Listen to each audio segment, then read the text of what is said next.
ക്രിസ്തയേശുവിൽ ഏവർക്കും സ്നേഹവന്ദനം. എല്ലാവർക്കും അനുഗ്രഹകരമായൊരു നോമ്പുകാലം ആശംസിക്കുന്നു. ഒരിക്കൽ രാജഗുരുവിൻ്റെ പിറന്നാളിന് രാജാവ് സമ്മാനം നൽകിയത് രത്നം പതിച്ച മനോഹരമായ കത്രികയാണ്. സമ്മാനപ്പൊതി തുറന്നു നോക്കി ഗുരു പറഞ്ഞു, ഇത്തരമൊരു സമ്മാനമല്ല ഞാൻ പ്രതീക്ഷിച്ചത്. ഇതിലും നല്ലത് ചെറിയൊരു സൂചി തരുന്നതായിരുന്നു. രാജാവ് കത്രികയുടെ സവിശേഷതകൾ ഗുരുവിനോട് വർണ്ണിക്കാൻ തുടങ്ങി. ഗുരു പറഞ്ഞു, മുറിച്ചു മാറ്റാൻ ഉപകരിക്കുന്നവയേക്കാൾ കൂട്ടിച്ചേർക്കാൻ ഉപകരിക്കുന്നവയാണ് എനിക്കിഷ്ടം. ആരുടെയും വേദനിപ്പിക്കുന്ന ഓർമ്മകൾ സ്ഥാനമില്ലാതിരിക്കുക എന്നാണ് ജീവിതത്തിൻ്റെ ശ്രേഷ്ഠത. സന്തോഷിപ്പിക്കാനും അത്ഭുതപ്പെടുത്താനും എല്ലാവർക്കും കഴിഞ്ഞെന്ന് വരില്ല, പക്ഷെ മുറിപ്പെടുത്താതിരിക്കാൻ കഴിയും. അവരൻ്റെ ഇഷ്ടങ്ങളെ സ്വന്തമാക്കുന്നവരും അനിഷ്ടങ്ങളെ അടിച്ചേൽപ്പിക്കുന്നവരും കത്രികയ്ക്ക് തുല്യമാണ്. സൂചിയുടെ യാത്ര തനിച്ചല്ല, നൂലിൻ്റെ അകമ്പടി ഉണ്ടാകും.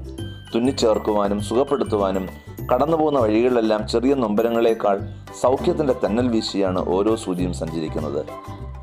വേർപെട്ടു പോയവയ്ക്കെല്ലാം വീണ്ടും ഒരുമിക്കണമെങ്കിൽ കൂട്ടിച്ചേർക്കാൻ ആരെങ്കിലും ഉണ്ടാകണം. നോമ്പുകാലം നമ്മുടെ വാക്കുകളെ ശ്രദ്ധിക്കാം. യാക്കോബ് ശ്ലീഹ ഓർപ്പിക്കുന്നു, 3-ാം അധ്യായം 6-ാം വാക്യം, നാവും ഒരു തീ തന്നെ. ദൈവം അനുഗ്രഹിക്കട്ടെ.